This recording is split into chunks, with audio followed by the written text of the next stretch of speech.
Donc nous allons voir à travers ce tutoriel comment réaliser un sommaire automatique et après je vous donne une astuce pour aller beaucoup plus vite.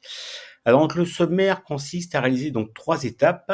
La première, appliquer les styles de titre. La deuxième, bibliothèque de liste pour obtenir une numérotation et la troisième pour insérer une table des matières auxquelles nous allons faire référence. Alors, ici, dans notre exemple, nous avons donc, par exemple, donc l'introduction, le développement, qui vont constituer les titres 1, bien entendu, avec la conclusion. Et en deuxième niveau, ce qu'on appelle le sous-titre, en fait, si vous voulez, le titre 2. Alors, on peut aller jusqu'à titre 9, ça veut dire que vous allez avoir 9 niveaux de titres. C'est quand même très important. Alors, c'est très simple, appliquer les styles. Nous allons commencer par le titre principal, donc le titre 1. On va récupérer donc ici donc l'introduction. On reste appuyé sur la touche CTRL pour obtenir le développement et récupérer à la fin donc la conclusion. Alors attendez, on va les reprendre comme ça. On reste appuyé sur la touche CTRL, comme ça nous avons les trois. Et là, nous allons donc appliquer les styles. Là, nous allons prendre donc ici le titre 1.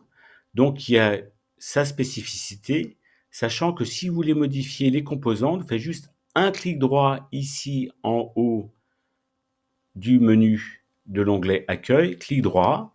Vous allez ensuite donc dans Modifier, et là, vous pouvez modifier les composantes du titre avec de la police de caractères. Bien entendu, vous faites OK pour que ça puisse s'appliquer. Donc, clic droit ici, Modifier et appliquer les composantes que vous souhaitez voir obtenir. Ça, c'est la première étape. Donc, je vais faire la même chose pour le titre 2, qui concerne donc la partie 1 et la partie 2. Ici, vous êtes donc dans titre 2. On clique sur titre 2 qui va reprendre les modalités. Le commentaire, c'est le texte, donc ça, je ne change pas. Il va être en normal ici. Ça, c'est la première étape. La deuxième va consister à, comme indiqué ici, donc, aller dans la bibliothèque de liste. Alors, faites attention, vous voyez, la bibliothèque de liste, c'est ce petit bouton qui est ici. Faites attention. Ici, le premier, ce sont les puces. Là, c'est la numérotation principale. Et la bibliothèque de liste, c'est bien celle-ci, c'est le troisième petit bouton qui est là. Donc, faites très attention. Donc, accueil, bibliothèque de liste. Et là, je vais choisir une liste. Alors, vous avez une bibliothèque de liste. Alors, moi, je vous conseille, par exemple, de prendre voilà, celle-ci, l'avant-dernière. Vous avez, en fait, donc, tous les éléments numérotés et vous choisissez celle que vous voulez. On va prendre celle que vous voulez, la bibliothèque de liste. Je vais prendre celle-ci. Hop.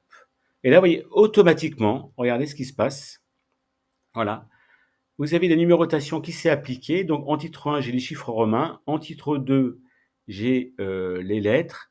Et en titre 3, j'ai pas de titre 3, en fait. Donc, vous voyez, et tout se met automatiquement. Ce qui signifie que si, par exemple, oui, j'ai encore une partie 3, je viens à ce stade-là, j'écris tout simplement dans mon corps de texte, par exemple, partie 3.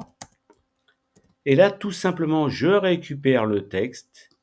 Je vais dans les styles et je vais appliquer le style de titre 2 automatiquement. Voilà. La dernière partie va consister à insérer la table des matières. Donc, on va l'insérer à cet endroit-là. C'est très simple. Troisième et dernière partie, vous allez donc ici donc dans Références. Sur la gauche, vous avez table des matières. Voilà. Et là, vous prenez la première, la table de matière automatique, celle qui, peu importe. Et là, automatiquement, vous voyez, vous avez la table des matières qui va apparaître. Alors, vous voyez, elle est en grisé ici. Alors, vous voyez, il y a des choses qui traînent ici. Pourquoi? Parce que, attention, vous voyez, là, ici, j'ai des numérotations qui sont mises automatiquement. Alors, ce que je vais faire très simplement, je viens ici. Ouais, je vais les supprimer. Hein. Voilà. Hop. Parce que sinon, ça va m'embêter. Je vais supprimer tout ça. Et là, je vais revenir ici dans la table des matières, mettre à jour la table des matières. Et là, la particularité, c'est que la table des matières a vérifié tous les éléments dans le document, tout ce qui était du domaine du titre 1, titre 2, et les a supprimés. Ce sont des choses qui peuvent arriver. Si ça vous arrive, soit vous supprimez les éléments, les intrus, soit vous récupérez le texte et vous le mettez en normal. Vous voyez, par exemple, si la partie 3, en fait, c'est du normal, je récupère l'ensemble ici, j'affecte en fait le style normal. Voilà, donc la partie 3, c'est considéré comme du texte. Voilà, et là, je reviens dans la table des matières. Vous refaites une mise à jour de la table des matières. Il va poser la question soit toute la table, soit les numéros de page. Et là, on fait OK. Et là, voilà, vous avez la table des matières qui s'est mise à jour automatiquement, qu'on peut aussi après modifier avec un clic droit, mais là, c'est encore autre chose. Voilà. Alors, si vous avez des difficultés pour enchaîner ces étapes-là, il est possible d'aller sur l'onglet Conception, et là, vous avez la bibliothèque avec tous les titres, et là, tout sera fait de façon automatique, bien entendu, après avoir sélectionné les titres. Voilà, c'est tout pour cette vidéo.